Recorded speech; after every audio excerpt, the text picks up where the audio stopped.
नमस्कार स्टूडेंट्स, मैं जसवंत मीना सोनी एजुकेशन में आप सभी का स्वागत करता हूं। हम राजस्थान कला और संस्कृति के बारे में चर्चा कर रहे हैं पिछले कई दिनों से, और आज जो हम राजस्थान कला और संस्कृति का जो टॉपिक हम शुरू करने जा रहे हैं, बहुत ही इंटरेस्टिंग टॉपिक है, बहुत अच्छा टॉपिक है, बहुत ही बड़ा टॉपिक भी है और एग्ज़ाम के दृष्टिकोण से भी बहुत ही महत्वपूर्ण है। और वो टॉपिक है राजस्थान के लोक देवता। तो हेडलाइन डाल देता हूं मैं,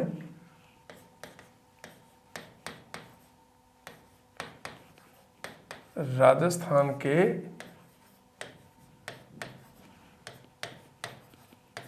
लोक देवता।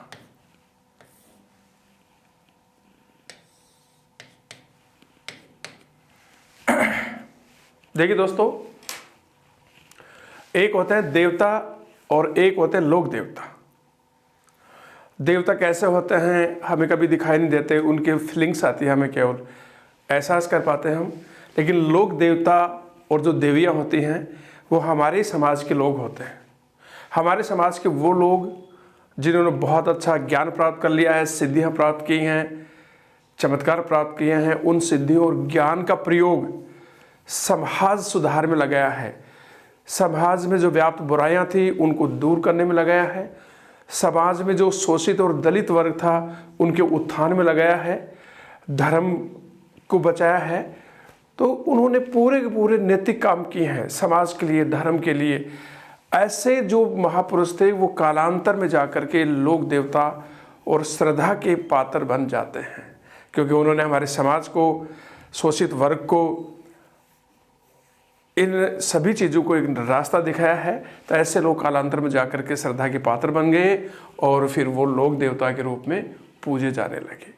उनके बताए रास्ते पर आज भी हम चलते हैं तो हमें नैतिकता आती है, हमें एक जोश आता है और एक जीने की हमें एक ललक और हमें एक रास्ता मिलता है। तो देखते हैं, सबसे पहले हम देखते हैं लोक देवताओं में पंचपीर। पंच पीर। दोस्तों, पंचपीर का नाम लेते ही हमारे दिमाग में एक चीज आती है कि कोई ऐसे संत हैं जो 5 हैं जिनका एक साथ नाम आता है। तो पंचपीरों में कौन कौन से लोक देवता हैं वो देखते हैं हम।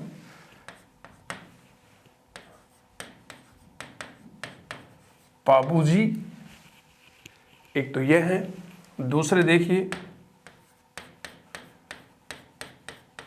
गोगा जी, तीसरे देखिए रामदेव जी, और चौथे देखिए मांगलिया मेहा जी, और 5वें देखिए हड़बू जी। तो ये जो 5 लोक देवता हैं ये पंचपीर कहलाते हैं। अब पंचपीर में कई बार एक क्वेश्चन आता है, तो पंचपीरों में जो एक बहुत बड़े लोक देवता हैं तेजाजी महाराज, वो पंचपीरों में घुसने की कोशिश करते हैं। क्वेश्चन जैसे आता है तो कई बार क्वेश्चन आता है कि निम्नलिखित में से कौन सा एक पंचपीर में शामिल नहीं है। तो मांग लिया मेहा जी 1 नंबर पे दे देगा, 2 पर जैसे रामदेव जी दे दिया, 3 पर हड़बू जी दे दिया, और 4 नंबर पर वो तेजा जी ऑप्शन में दे देंगे। तो एक तो क्वेश्चन ये बार बार आ रहा है, तो तेजा जी पंचपीरों में शामिल नहीं है। दूसरा आता है कि पंचपीरों में सबसे पहला स्थान किसका आता है। वो कोई समय के हिसाब से नहीं है, लेकिन एक परंपरा के अनुसार है। तो पंचपीरों में पहला जो स्थान है वो आता है पाबू जी का। और पंचपीरों में पीरों का पीर, इसके बारे में आगे भी चर्चा करेंगे। पीरों का पीर किसको बोलते हैं, तो वो बोलते हैं रामदेव जी को। तो पहला पॉइंट ये लो कि लोक देवता तेजाजी महाराज पंचपीरों में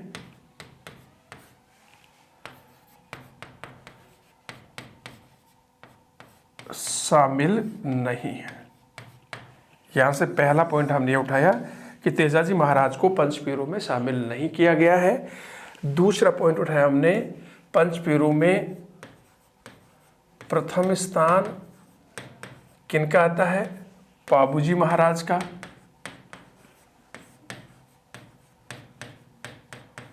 और यहां से एक छोटा क्वेश्चन और आता है कि पंचपीरू, पीरू का पीर किसे कहते हैं? तो पंचपीरू में पीरू का पीर किसको कहते हैं? ये हैं रामदेव जी महाराज। ये कहानी छोटी सी 1 मिनट के लिए मैं बता देता हूँ कि रामदेव जी जब रूणीचा में जाकर रहने लग गए थे, क्योंकि रूणीचा में जो पोखरण जागीर है रामदेव जी को वो राव चुंडा ने दी थी सॉरी मल्लीनाथ जी ने वो पोखरण जागीर दी थी, तो वो वहीं रहने लग गए थे। और रामदेव जी की ख्याति बढ़ने लग गई, तो मक्का से कुछ ऐसे लोग आए, कुछ संत पीर, कि रामदेव जी की परीक्षा लेने के लिए कि हमसे भी बड़ा कोई संत या पीर हो सकता है क्या। तो वहाँ से आए तो उन्होंने आंधियाँ उड़ाना या मतलब इस तरह लोगों को डराते वो लोग आए। फिर रूणीचा जी के पास पहुँच गए। रूणीचा पहुँचने के बाद में रामदेव जी ने कहा कि कोई संत, यदि कोई संत के पास आया तो रामदेव जी ने क्या, आओ भगत की, बैठा है, पानी पिलाया उनको और बोला आप लोग आए हो इतनी दूर से, तो अब खाना खाओ। तो खाना खाने के लिए बैठ गए। जब वो खाना परोसा गया तो वो जो मक्का से जो पीर आए हुए थे उन्होंने रामदेव जी महाराज को कहा कि हम आपके बर्तनों में खाना नहीं खाएंगे, हमारे बर्तन हम मक्का में भूल आए हैं, यदि वो बर्तन यहाँ आए और उनमें यदि खाना परोसा जाए तो हम खाना खाएंगे। रामदेव जी महाराज ने कहा कि ऐसा नहीं होता है, आप जिद मत करो, आप बड़े संत हैं तो खाना खा लीजिए। बोलो नहीं हम तो नहीं खाएंगे। जब उठने लगे तो कहता है कि रामदेव जी ने यो हाथ फैलाया और मक्का से वो बर्तन ला करके इनके सामने रख दी। और जब ये दृश्य देखा, जो मक्का से आए जो पीर थे उन्होंने देखा तो भयभीत हो गए और बहुत लाचार, और रामदेव जी महाराज से हाथ जोड़ के क्षमा मांगी कि महाराज हम तो पीर हैं, आप तो पीरों के भी पीर हैं। तो इस तरह से नाम पड़ा। तो राजस्थान के लोक देवताओं में सबसे पहले हमने लिए पंचपीर। तो पंचपीर में पाबू जी हैं, गोगा जी, रामदेव जी महाराज, मांगले मेहर जी, हड़बू जी। तेजाजी महाराज पंचपीरों में शामिल नहीं है, ध्यान रखना, एक क्वेश्चन आता है। और पंचपीरों में पहला स्थान पाबू जी महाराज का है और प्रथम स्थान वहाँ पाबू जी महाराज का आ गया। और पंचपीरों में पीरों का पीर कहते हैं रामदेव जी महाराज को। ठीक है दोस्तों, अब हम पंचपीरों में से लेते हैं। सबसे पहला लेते हैं हम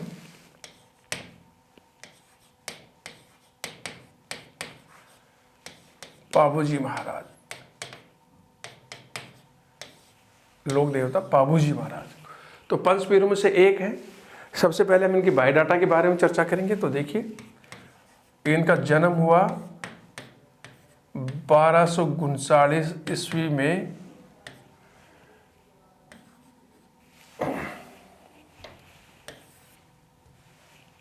ईस्वी में 1239 ईस्वी में कोलूमंड में। और कोलूमंड कहाँ है दोस्तों? कोलूमंड है फलोदी में। और फलोदी कहाँ पर है? जोधपुर में। तो इनको जन्म 1239 ईस्वी में जोधपुर की फलोदी के कहाँ हुआ? कोलूमंड में। इनकी जाति ये राठौड़ राजपूत थे।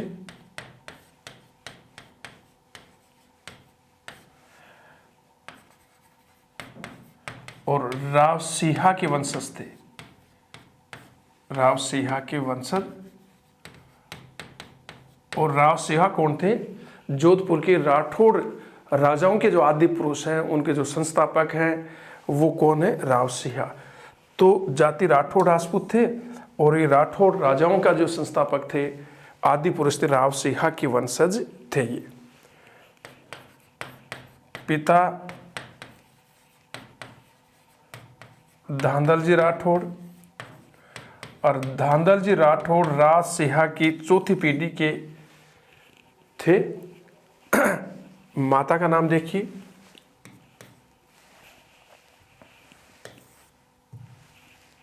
माता का नाम है कमला दे। पत्नी फूलम दे। इन्हें सुप्यार दे के नाम से भी जाना जाता है, सुप्यार दे। भी कहा जाता है। और सुप्यारदे किसकी बेटी थी? ये थी अमरकोट के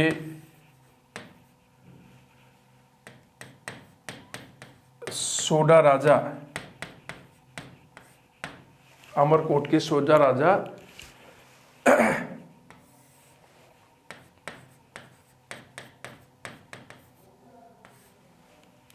जयसिंह की पुत्री,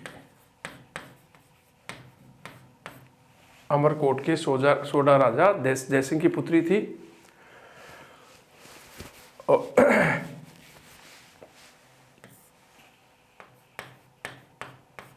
इनके गुरु का नाम था गोरखनाथ, और इनकी घोड़ी जो वाहन थी, इनकी घोड़ी का नाम था केसर कालमी। और दोस्तों घोड़ी इन्होंने प्राप्त की थी देवल चारनी से। ठीक है, तो दोबारा देखिए, पाहूजी महाराज का जन्म 1239 में जोधपुर की फलोदी तहसील के कोलूमठ में हुआ। ये राठौड़ राजपूत थे, और राजपूतों में भी ये जो राठौड़ राजाओं के जो आदि पुरुष हैं, संस्थापक राव सिहा के वंशज थे। पिता का नाम था धंधल जी राठौड़, जो राव सिहा के चौथी पीढ़ी में थे। माता का नाम था कमला दे, पत्नी फूलम दे, जिसको सुप्यारदे के नाम से भी जाना जाता है, जो अमरकोट के सोडा राजा जयसिंह की बेटी थी। इनके गुरु का नाम था गोरखनाथ, इनकी घोड़ी थी केसर कालमी। इनकी दो बहनें थी, बहन सोनाबाई और पेमाबाई, ये इनकी बहन थी।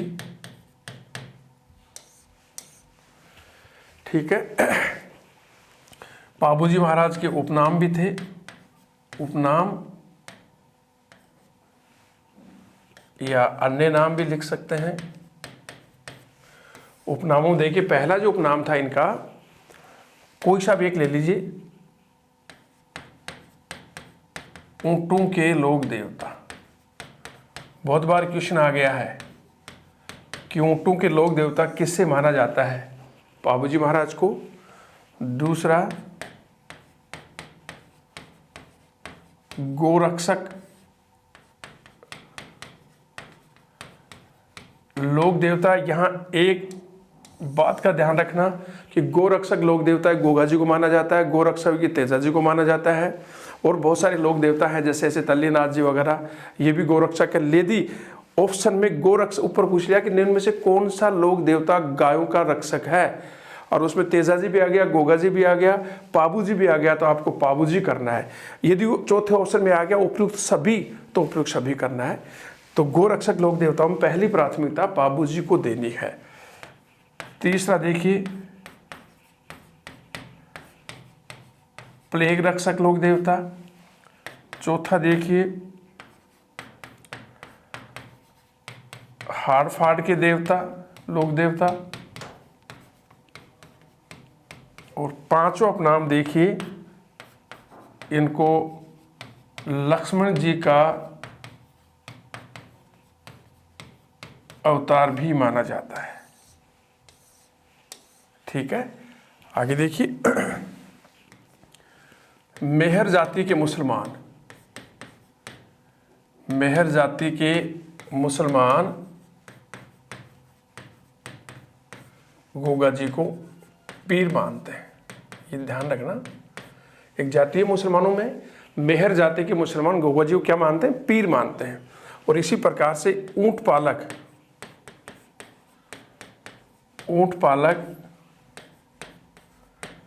रेबारी, और रेबारी जाति को रायका भी बोलते हैं। ध्यान रखना, एक क्वेश्चन आया हुआ है। ऊंट पालक रेबारी जाति के लोग पाबू जी को अपना आराध्य इष्ट, आराध्य देव मानते हैं। ठीक है, पाबू जी भीलों और थोरी जातियों में भी बहुत लोकप्रिय है।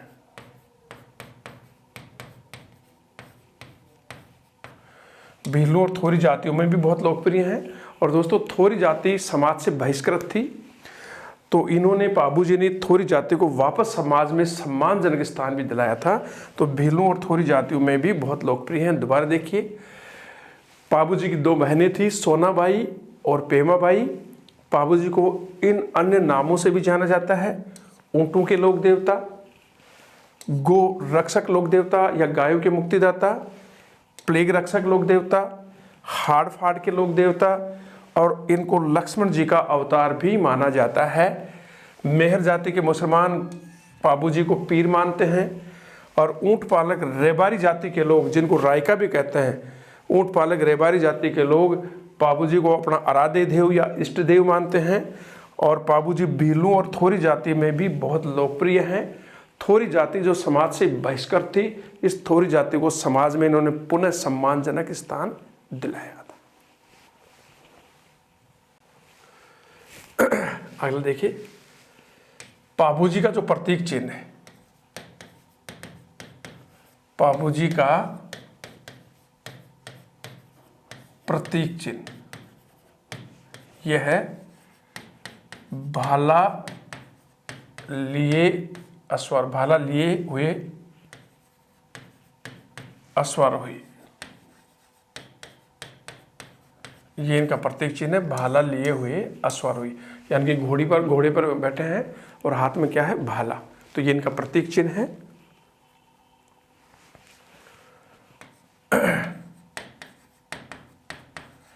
पाबूजी की फड़, मैंने जब लोक कला पढ़ाई थी उस समय भी आपको बताया था विस्तार से। पाबूजी की फड़ सभी फड़ों में सर्वाधिक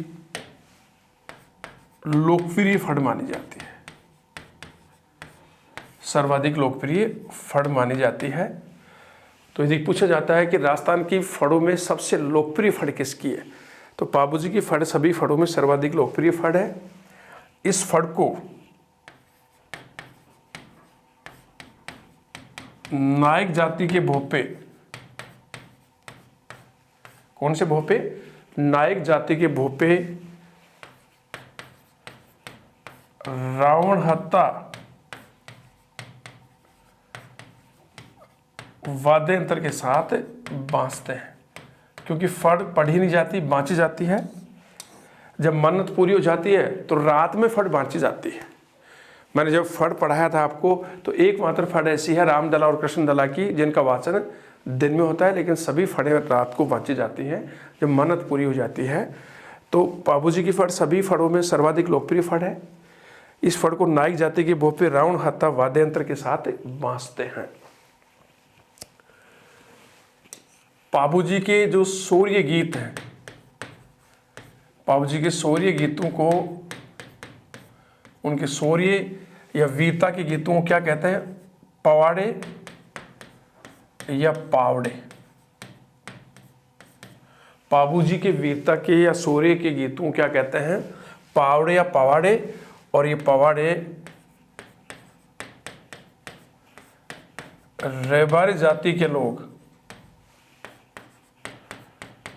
रेबारी जाति के लोग माठ वाद्यंत्र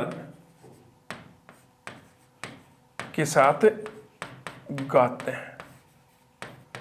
माठ वाद्यंत्र मटके जैसा ही होता है, इस तरह से।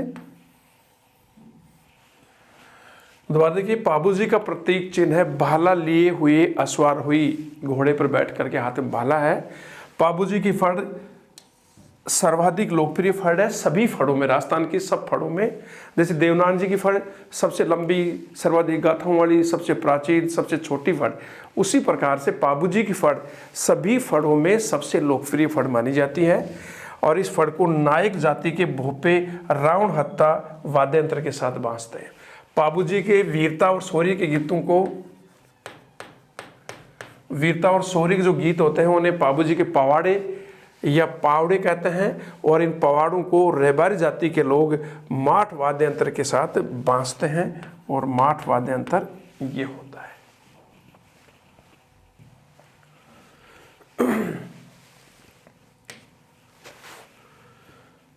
पाबूजी के अनुयायी इनकी स्मृति में थाली नृत्य करते हैं। पाबूजी के अनुयायी इनकी स्मृति में थाली नृत्य करते हैं और चैत्र अमावस्या के दिन कोल्लू मंड में, क्योंकि पाबूजी का जो समाधि स्थल है वो भी कोल्लू मंड में है और इनका जन्म स्थल भी कोल्लू मंड में है, तो चैत्र अमावस्या के दिन इनके समाधि स्थल और जन्म स्थल कोल्लू मंड में मेले का आयोजन होता है। मेले का आयोजन होता है। कहते हैं कि मारवाड़ में ऊंट लाने का श्रेय पाबूजी को ही दिया जाता है। मारवाड़ में ऊंट लाने का श्रेय किनको है? पाबूजी को ही। तो मारवाड़ में ऊंट लाने का श्रेय पाबूजी को दिया जाता है। और दोस्तों, पाबूजी के जो अनुयायी हैं वो विवाह में 3.5 फेरे ही लेते हैं, 7 फेरे नहीं लेते हैं। इसका कारण है क्योंकि देखो, पाबूजी का वाहन क्या है? केसर कालमी घोड़ी। और ये केसर कालमी घोड़ी पाबूजी ने गायों की रक्षा के लिए किससे ली थी? देवल चारणी से। यही घोड़ी पाबूजी के जो बहनों थे जींदराव खींची, वो भी लेना चाहते थे, लेकिन देवल चारणी ने ये घोड़ी पाबूजी को दे दी। और जब पाबूजी अमरकोट जब गए विवाह के अवसर पर, तो वह कहते हैं कि देवल चारणी जब 3.5 फेरे हुए थे, चौथे फेरे में देवल चारणी ने संदेश मिला कि देवल चारणी गायों को जींदराव खींची भगा के ले गया। तो वहाँ से अपने अनुयायियों के साथ वो 3.5 फेरे, चौथा फेरा पूरा ही नहीं हुआ, उठ करके आए और अपने अनुयायियों के साथ, अपने साथियों के साथ पीछा किया जींदराव खींची का। और कहते हैं कि जोधपुर के देचू नामक गांव के पास उनके बहनोई जींदराव खींची और पाबूजी के मध्य युद्ध हुआ। उस युद्ध में गायों को छुड़ा लिया गया, लेकिन पाबूजी 1276 में वीर गति को प्राप्त हुए। और उसके बाद उनकी जो पत्नी थी कमला दे, वो फूलम दे, वो सती हो गई। तो इस तरह से कहता है कि पाबूजी के अनुयायी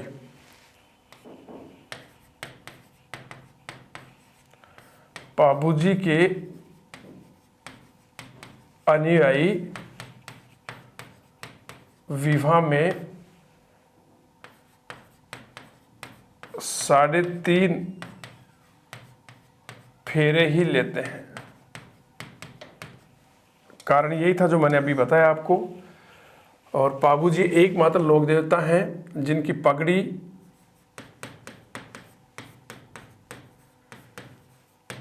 एक ओर झुकी हुई रहती है। ये क्वेश्चन भी आ गया। तो पाबूजी की पगड़ी एक ओर झुकी रहती है, एकमात्र ये लोक देवता है। दोबारा सुनिए, पाबूजी की याद में उनके अनुयायी थाली नृत्य करते हैं।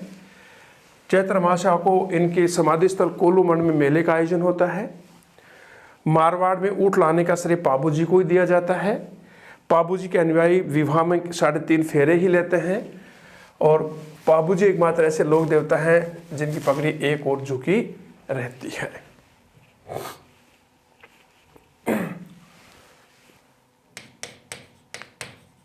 पाबूजी का निधन अभी मैंने बताया था, वही बात है। देखिए, मैं बता देता हूं यहाँ पर। पाबूजी का निधन देवल चारणी की गायों को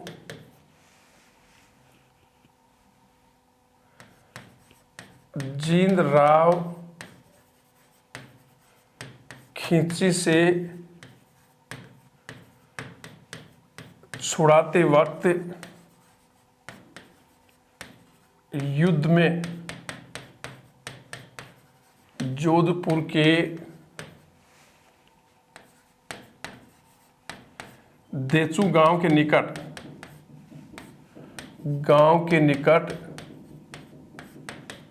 1276 ईस्वी में हुआ था। तो देवल चारणी की निधन, देवल चारणी की गायों को जींदराव खींची से छुड़ाते वक्त युद्ध में जोधपुर के देचू गांव के निकट 1276 में हुआ था। और यहाँ एक नोट लगाए, जींदराव खींची पाबूजी के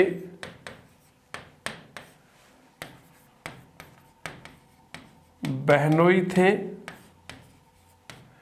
ये जायल, और जायल कहाँ पर है?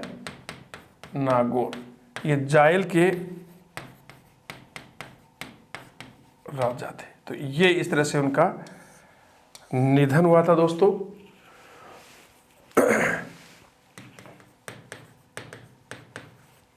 पाबूजी नारी सम्मान, देखिए पाबूजी नारी सम्मान, शरणागत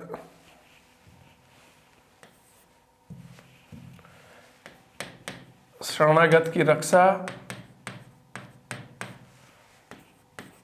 नारी सम्मान शरणागत की रक्षा, गो रक्षा और वीरता के लिए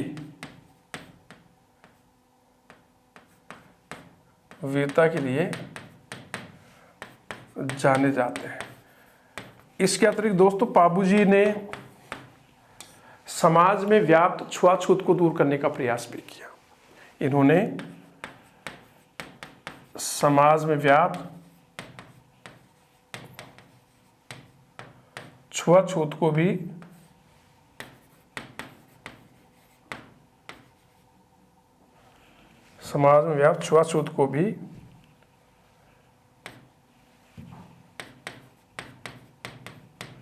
मिटाने का प्रयास किया।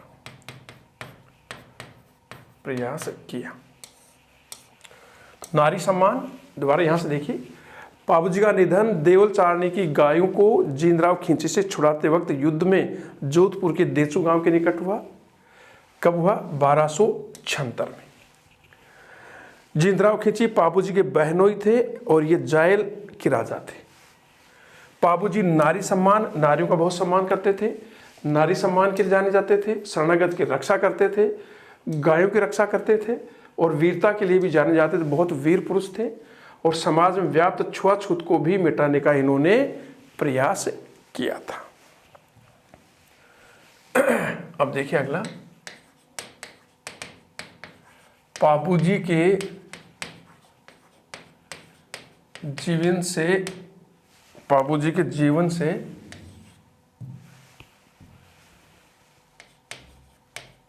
जुड़ी घटनाएं, कुछ ऐसी घटनाएं जो इनके जीवन से जुड़ी हुई हैं, वो देखिए। पाबूजी के जीवन से जुड़ी घटनाएं, तो पहली घटना तो यह है कि एक अत्याचारी सामंत था आना बघेला।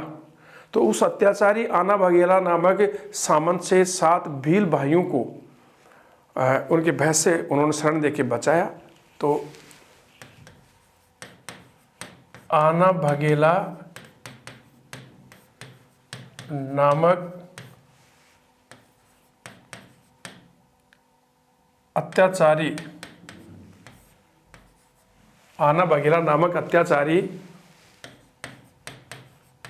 सामंत के अत्याचार से भयभीत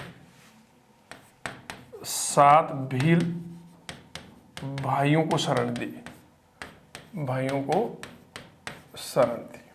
तो आना बघेला एक अत्याचारी सामंत था और उसके अत्याचार से इन्होंने भयभीत 7 भील भाइयों को शरण दी। दूसरा देखिए, इनके पास एक सांडनी थी, ऊंटनी, और उस पर ये बैठ करके अकेले शेर का शिकार करते थे। सांडनी पर बैठकर अकेला शेर का शिकार करते थे।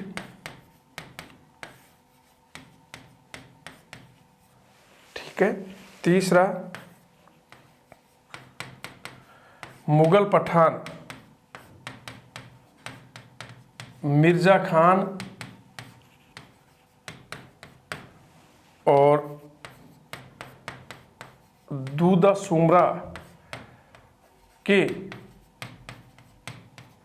अत्याचारों को समाप्त किया और लोगों को इनसे मुक्ति दिलाई। चौथा, गायों की रक्षार्थ, गायों की रक्षा के लिए, गायों की रक्षार्थ देवल चारणी से केसर काल में घोड़ी प्राप्त की। तो ये इनके जीवन से जुड़ी कुछ घटनाएं थी। तो पहली घटना हमने ली कि आना बघेला एक अत्याचारी सामंत था और उसके अत्याचार से भयभीत होकर साथ भील भाई इनके पास आए तो उनको शरण दी और उसके अत्याचार से इनको मुक्त कराया। अकेले सारनी पर बैठ करके शेर का शिकार करते थे, बिल्कुल डर नहीं लगता था। और एक मुगल पठान था मिर्जा खान और एक और अत्याचारी सामंत था दूधा सुमरा। तो मुगल पठान मिर्जा खान और दूधा सुमरा के अत्याचारों से जनता को मुक्त कराया और गायों के रक्षार्थ देवल चारणी से केसर काल में नामक घोड़ी प्राप्त की। वो घटना मैंने बता दी कि किस तरह से फिर इनका निधन हुआ इसी घोड़ी की वजह से। ग्रंथ, पाबूजी के जीवन से संबंधित कौन कौन से ग्रंथ हैं? तो देखिए, पहला ग्रंथ देखिए, पाबूजीरी बात। ये ग्रंथ, इसका लेखक है लक्ष्मी कुमारी चुंडावत। तो पाबूजीरी बात जो इनके ऊपर एक ग्रंथ है उसका लेखक किसने किया? लक्ष्मी कुमारी चुंडावत ने। दूसरा ग्रंथ देखिए, पाबू प्रकाश। पाबू प्रकाश, इस ग्रंथ का लेखक थे आसिया मोड़जी। आसिया मोड़जी ने इनके जीवन पर पाबू प्रकाश नामक एक प्रसिद्ध ग्रंथ रचा। तीसरा देखिए, पाबूजीरा सोरठा। इस ग्रंथ के लेखक हैं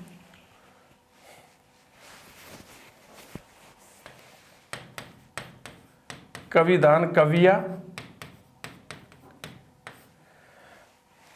चौथा है पाबूजीरा सोरठा और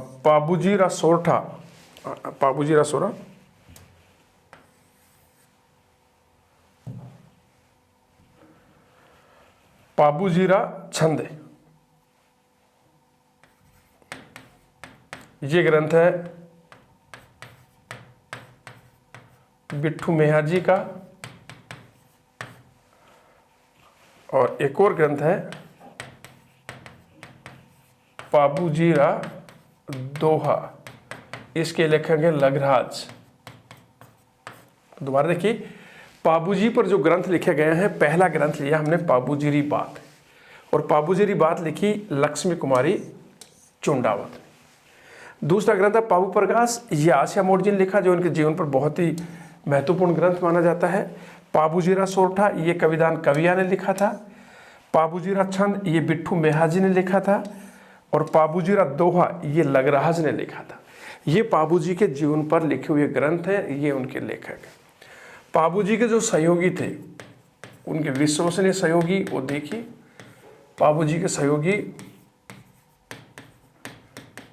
चांदोजी, डेमा जी,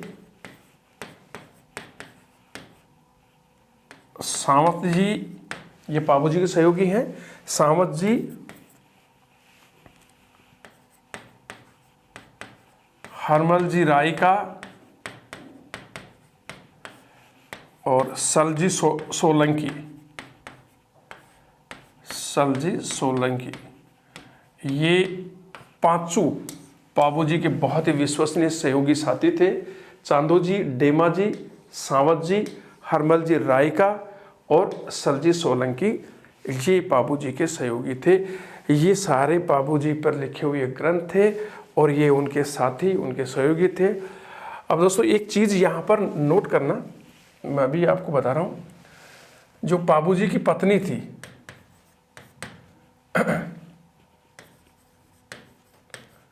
फूलमदे, जिसको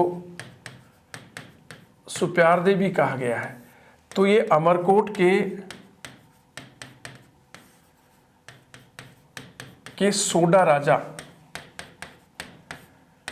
सूरजमल की बेटी थी, सूरजमल की पुत्री थी। हमने बायोडाटा में सूरजमल की जगह जयसिंह का नाम लिखा था, तो सॉरी, क्षमा चाहता हूँ उसके लिए। तो जो उनकी पत्नी थी फूलमदे, वहाँ हमने बायोडाटा पढ़ा, इसका नाम सुप्यारदे भी है। तो अमरकोट के सोडा राजा जयसिंह की पुत्री नहीं थी वो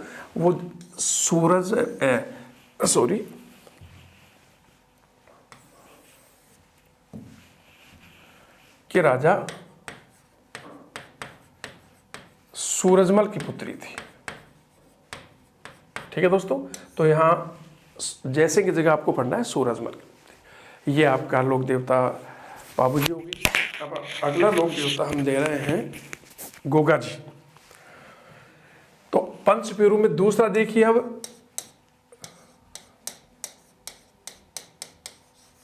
गोगा जी बहुत ही बड़े लोक देवता हैं। बायोडाटा देखिए, पहले जन्म देखते हैं। जन्म हुआ विक्रम संवत 1003। इनका जन्म हुआ विक्रम संवत 1003 को चूरू के ददरेवा गांव में। चूरू के कौन से गांव में? ददरेवा गांव में। यदि सन निकाल लिया हो तो 1003 में से 57 माइनस कर देना, क्योंकि ईस्वी सन में यदि हम 57 जोड़ेंगे तो विक्रम संवत आ जाएगी, और विक्रम संवत में से यदि 57 घटाएंगे तो ईस्वी सन आ जाएगी। तो जन्म हुआ विक्रम संवत 1003 को चूरू के ददरेवा गांव में। जाति थी ये नागवंशीय,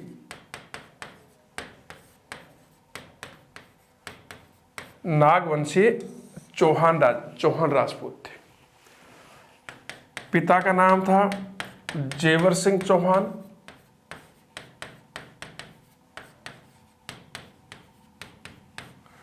माता का नाम था बाछल देवी,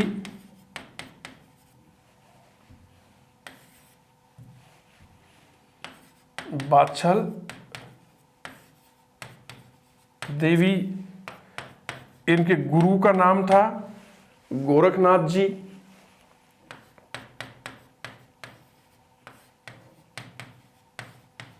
गुरु का नाम गोरखनाथ जी। पत्नी थी केमल दे, जो कोलूमंड के बूढ़ो जी की पुत्री थी। केमल दे थी, बूढ़ो जी की पुत्री थी कोलूमंड के। इनकी घोड़ी का नाम था नीलागर। ये घोड़ी थी, इसे गोगा बापा भी कहा जाता था, गोगा बापा। घोड़ी का नाम था नीलागर, हाँ, गोगा बापा भी कहते हैं इसको। ये इनकी घोड़ी का नाम था। तो देखिए, गोगा जी का जन्म विक्रम संवत 1003 को चूरू के ददरेवा में हुआ। ये जाति से नागवंशीय चौहान राजपूत थे। इनके पिता का नाम जेवर सिंह चौहान था, माता का नाम बाछल देवी था। इनके गुरु गोरखनाथ जी थे। पत्नी केमल दे थी, जो कोलूमंड के बुड्ढो जी की पत्नी। इनकी घोड़ी का नाम था नीली घोड़ी। घोड़ी का नाम था नीली घोड़ी, और इसी को गोगा बापा भी कहा जाता था, गोगा बापा। तो ये इनकी बायोडाटा है। ठीक है दोस्तों, आगे चलिए। गोगा जी के जो उपनाम हैं, गोगा जी के उपनामों में देखिए कौन कौन से उपनाम हैं। नंबर 1,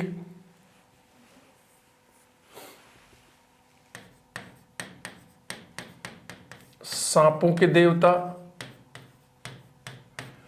देखिए सांपों के देवता तेजाजी भी हैं और ये भी हैं, लेकिन दोनों ऑप्शन में आते हैं तो आपको गोगा जी को प्राथमिकता देनी है। यदि यह आता है कि नाग का देवता कौन है तब तेजाजी, क्योंकि तेजाजी को सांप प्रजाति के नाग ने डसा था। यहाँ सारे सांप आ रहे हैं, तो उपनाम है सांपों के देवता। दूसरा उपनाम है जहर पीर, और ये नाम दिया था मुस्लिम लुटेरे महमूद गजनवी ने नाम दिया था, और इस नाम से ये यूपी में बहुत लोकप्रिय है। तो यूपी में लगभग गोगा जी को जहर पीर के नाम से जाना जाता है। तीसरा है नागराज का अवतार गोगा पीर, मुसलमान इनको इसी नाम से जानते हैं।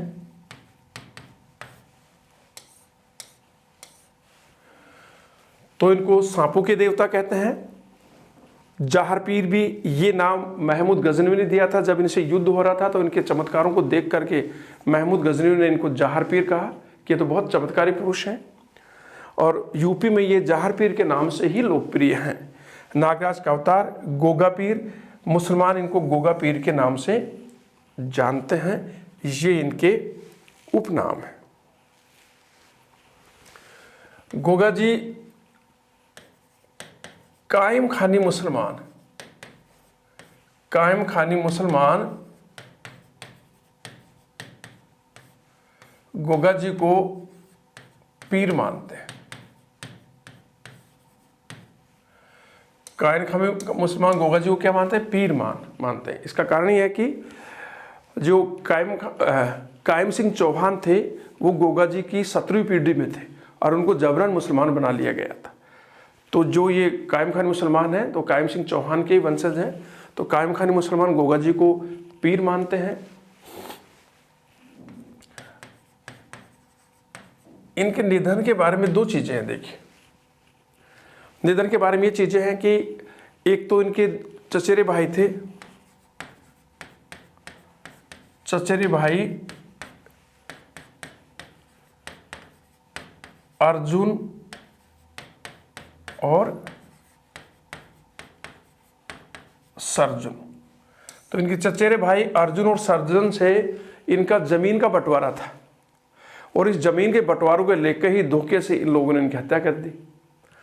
तो एक तो यह था कि इनका निधन हुआ, चचेरे भाई अर्जुन और सर्जुन ने इनकी हत्या कर दी जमीन के बंटवारों के लेकर। दूसरा जो है वो है कि मुस्लिम लुटेरा जो महमूद गजनवी था, जिसके बारे में आप जानते हैं क्योंकि उन्होंने भारत पर एक के बाद एक 17 आक्रमण किए थे, और महमूद गजनवी का भारत पर आक्रमण करने का उद्देश्य भारत के धन को लूटना था। वो यहाँ से अपार धन लूट करके मध्य एशिया में एक मुस्लिम साम्राज्य की स्थापना करना चाहते थे, और भारत का धन क्या था? मंदिरों में था। तो लगभग बड़े बड़े मंदिरों पर उन्होंने आक्रमण किए, और बहुत बड़ा आक्रमण था 1025 का, गुजरात के सोमनाथ मंदिर का आक्रमण। तो कहते हैं कि महमूद गजनवी ने यहाँ की जो ददरीवा था कि गायों को यहाँ से वो हेक ले गए यहाँ से चोरी करके। तो इनको पता चला तो ये अपने 47 पुत्रों और 60 भतीजों के साथ उनका पीछा किया। चिनाव नदी के तट पर उनमें युद्ध हुआ। उस युद्ध में महमूद गजनवी के साथ लड़ते हुए वीर गति को प्राप्त हुए। तो दूसरा जो मत है वो है मुस्लिम लुटेरे महमूद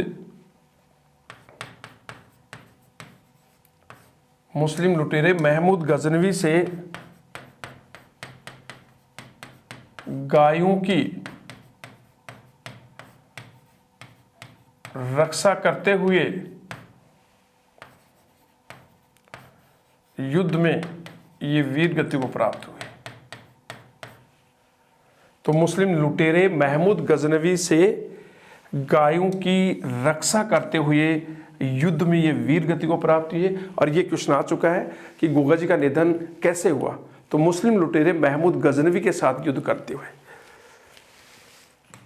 यह युद्ध कहते हैं कि चिनाव नदी के तट पर हुआ। चिनाब नदी के तट पर। और इस युद्ध में इनके कहते हैं कि 47 पुत्र और 60 भतीजे भी मारे गए। युद्ध में वो शामिल थे, वो भी मारे गए। और युद्ध में इनके चमत्कारों को देखकर इसी महमूद गजनवी ने इनको जहार पीर कहा। जहार पीर का मतलब होता है कि आश्चर्य से उन्होंने कहा कि अरे ये तो चमत्कारिक पुरुष है, कभी इधर कभी उधर। तो दोबारा देखिए, कायम खानी मुसलमान गोगा जी को पीर मानते हैं। इनका निधन के बारे में दो मत हैं, एक मत यह है, दूसरा मत यह है। पहला मत है कि इनके चचेरे भाई थे अर्जुन और सरजुन, इनके साथ जमीन का कोई मतभेद चल रहा था, कोई झगड़ा चल रहा था, और उसी जमीन के मतभेद को लेकर अर्जुन और सरजुन ने धोखे से इनकी हत्या कर दी। दूसरा मत था कि मुस्लिम लुटेरे महमूद गजनवी ने इनकी गायों को ले गया, तो से गायों की रक्षा करते हैं, दोनों के बीच में युद्ध हुआ और इस युद्ध में ये वीर गति को प्राप्त हुए और इनका निधन हुआ। यह युद्ध कहते हैं कि चिनाब नदी के तट पर लड़ा गया और इस युद्ध में गोगा जी के 47 पुत्र और 60 भतीजे भी मारे गए थे। और इसी युद्ध में गोगा जी के चमत्कारों को देख करके महमूद गजनवी ने इनको जहार पीर नाम दिया कि ये चमत्कारी पुरुष है। जहार पीर का मतलब होता है चमत्कारी पुरुष। तो उन्होंने कहा कि अरे ये तो चमत्कारी पुरुष है। इस प्रकार से दोनों देखो, लेकिन ये क्वेश्चन आ गया है कि उनका निधन महमूद गजनवी से गायों की रक्षा करते समय इनका निधन हुआ था, इसलिए इनको गायों का मुक्तिदाता या गोरक्षा देवता भी कहते हैं। और कायम खानी मुसलमान इनको पीर मानते हैं। इस तरह से पूछते हैं क्वेश्चन, तो क्वेश्चन की लैंग्वेज समझ लेना। इस तरह का क्वेश्चन कि जैसे किस मुस्लिम लुटेरे से युद्ध करते समय उनका निधन हुआ, तो फिर आ जाएगा महमूद गजनवी। ठीक है। कहते हैं कि युद्ध में इनका जो शीश है, सिर, वो तो गिरा इनके जन्म स्थान ददरेवा पे, और इनका बिना शीश का जो धड़ था कपंद, वो गिरा गोगा मेडी में। तो जहां सिर गिरा ददरेवा में उसको तो शीर्ष मेडी कहते हैं, और जो धड़ गिरा गोगा मेडी में उसको कहते हैं धुर मेडी। तो देखिए, युद्ध में इनका शीश, जन्म स्थान ददरेवा में गिरा, अतः ददरेवा को शीर्ष मेडी कहते हैं। ठीक है।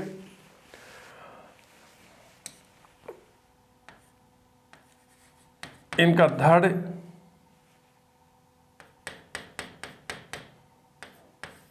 गोगा मेडी में गिरा, तो गोगा मेडी को क्या कहते हैं?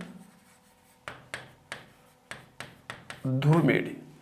तो युद्ध में इनका शीश यानी कि सिर तो कहाँ गया, गिरा ददरेवा में, इसीलिए ददरेवा को शीर्ष मेडी कहते हैं। और इनका जो धड़ था वो धड़ गिरा गोगा मेडी में, इसलिए गोगा मेडी को क्या कहते हैं, धुर मेडी में। और दोस्तों, इनका विशाल मंदिर कहाँ पर है? गोगा मेडी में ही इनका विशाल मंदिर है। और गोगा मेडी कहाँ है? गोगा मेडी है हनुमानगढ़ जिले की नौहर तहसील में। तो इनका विशाल मंदिर कहाँ पर है? गोगा मेडी में है। और गोगा मेडी कहाँ है? हनुमानगढ़ जिले की नौहर तहसील में। तो इन युद्ध में इनका सिर, जो शीश था, वो तो जन्म स्थान ददरेवा में गिरा, इसलिए उसको क्या कहते हैं, शीर्ष मेडी ददरेवा को। और इनका धड़ गिरा गोगा मेडी में, जिसको धुर मेडी कहते हैं। इनका विशाल मंदिर राजस्थान में गोगा मेडी में ही है। और गोगा मेडी हनुमानगढ़ जिले की नौहर तहसील में है। और इस मंदिर का निर्माण यहाँ से देखते हैं, जो गोगा मेडी मंदिर है, तो गोगा मेडी मंदिर का निर्माण गोगा मेडी के मूल मंदिर का निर्माण दिल्ली के तुगलक शासक फिरोज तुगलक ने कराया था। फिरोज तुगलक ने। तो गोगामेडी का जो मूल मंदिर है उसका निर्माण दिल्ली सल्तनत के तुगलक वंश के सुल्तान फिरोज तुगलक ने कराया था। मंदिर को वर्तमान स्वरूप किसने दिया? बीकानेर के महाराजा गंगा सिंह ने। तो मूल मंदिर का निर्माण कराया था फिरोज तुगलक ने और मंदिर को वर्तमान स्वरूप दिया महाराजा गंगा सिंह ने। मंदिर की जो आकृति है, मंदिर की आकृति कैसी है? मकबरा नुमा है। तो आकृति पूछी गई है कि गोगामेडी की आकृति कैसी है? मकबरे जैसी, मकबरा नुमा है। मंदिर के बाहर के दरवाजे पर, जैसे आप एंट्री करते हैं, प्रवेश करते हैं, तो मंदिर के बाहर के दरवाजे पर शब्द लिखा हुआ है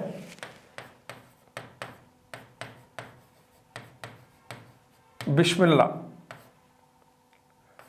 और ये सांप्रदायिक सद्भाव का प्रतीक है। तो मंदिर में जैसे आप एंट्री करते हैं तो जो पहला दरवाजा आएगा उसके ऊपर क्या शब्द लिखा हुआ है? बिस्मिल्लाह। और मंदिर के मुख्य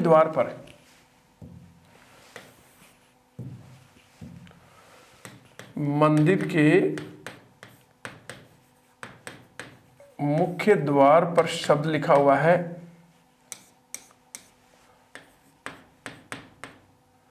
ओम शब्द। ये मुख्य दरवाजे पर लिखा है ओम शब्द। और दोस्तों, गोगामेडी में जो इनका विशाल मंदिर है गोगामेडी में, वहां गोगानवमी के दिन, और गोगानवमी कब आती है? भाद्रपद कृष्णा नौ को। तो गोगामेडी में जो विशाल मंदिर है वहां गोगानवमी के दिन मेले का आयोजन होता है।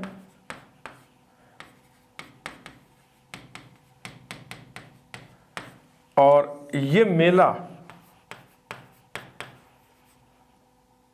सांप्रदायिक सद्भाव का मेला है, क्योंकि इसमें हिंदू मुस्लिम सभी जातियों संप्रदायों के लोग आते हैं। और इस मेले में राजस्थान से बाहर के हरियाणा, पंजाब, यूपी और एमपी से भी बड़ी संख्या में लोग आते हैं। दोबारा देखिए, गोगामेडी के मूल मंदिर का निर्माण दिल्ली के तुगलक वंश के सुल्तान फिरोज तुगलक ने करवाया था। मंदिर को वर्तमान स्वरूप दिया था बीकानेर के महाराजा गंगा सिंह ने। जो मंदिर है, मंदिर की आकृति कैसी है? मकबरा जैसी है। और मंदिर का जो बाहर का दरवाजा है उस पर बिस्मिल्लाह शब्द लिखा हुआ है जो सांप्रदायिक सद्भाव का प्रतीक है। और मंदिर की मुख्य प्रवेश द्वार पर ओम शब्द लिखा हुआ है। और गोगामेडी में जहाँ इनका विशाल मंदिर है, गोगानवमी के दिन मेले का आयोजन होता है, बहुत बड़ा मेला होता है। और गोगानवमी आती है भाद्रपद कृष्णा नौ को। ये मेला सांप्रदायिक सद्भाव का अनूठा संगम है। हिंदू और मुस्लिम बड़ी संख्या में, सभी सिख जाति के लोग इसमें बड़े प्यार से लोग जाते हैं। और राजस्थान से बाहर हरियाणा, पंजाब, यूपी और एमपी से भी लोग बड़ी संख्या में इस मेले में आते हैं। देखिए, अब जो गोगा जी हैं, इनका हम घरों में मिट्टी का घोड़ा बनाकर अश्वारोही योद्धा के रूप में इसकी पूजा की जाती है। घरों में मिट्टी का घोड़ा बनाकर गोगा जी को अश्वारोही योद्धा के रूप में पूजते हैं। तो हमारे घरों में हम क्या करते हैं, मिट्टी का घोड़ा बनाकर गोगा जी को अश्वारोही योद्धा के रूप में उनकी पूजा की जाती है। और दोस्तों इनका मंदिर जो होता है, मंदिर में मूर्ति के स्थान पर पत्थर पर सर्प की आकृति होती है।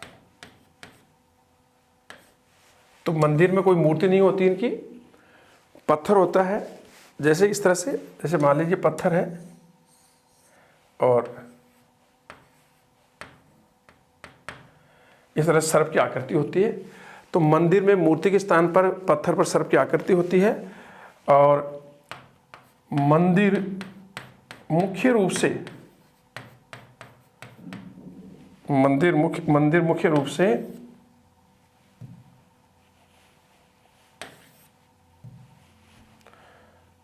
खेजड़ी वृक्ष के नीचे होता है। मंदिर सामान्यतः कहाँ होता है, खेजड़ी वृक्ष के नीचे। और मारवाड़ में किसान हल जोतने से पहले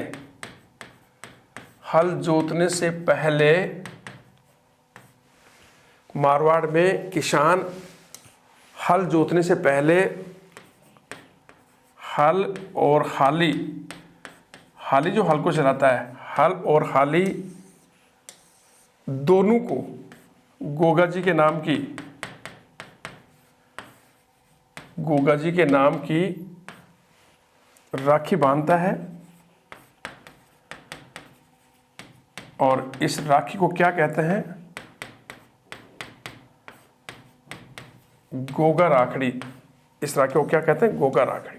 तो दोबारा देखिए, घरों में मिट्टी का घोड़ा बनाकर गोगा जी को अश्वारोही योद्धा के रूप में पूजा जाता है। इनके मंदिर में मूर्ति नहीं होती है, मूर्ति के स्थान पर पत्थर पर सर्प की आकृति होती है। और इनका मंदिर मुख्य रूप से खेजड़ी वृक्ष के नीचे होता है। मारवाड़ में किसान, गंगानगर, हनुमानगढ़, बीकानेर, जैसलमेर में मारवाड़ में किसान हल जोतने से पहले हल और हाली दोनों को गोगा जी के नाम की राखी बांधता है, जिसे कहते हैं गोगा राखड़ी के नाम से उसे जाना जाता है।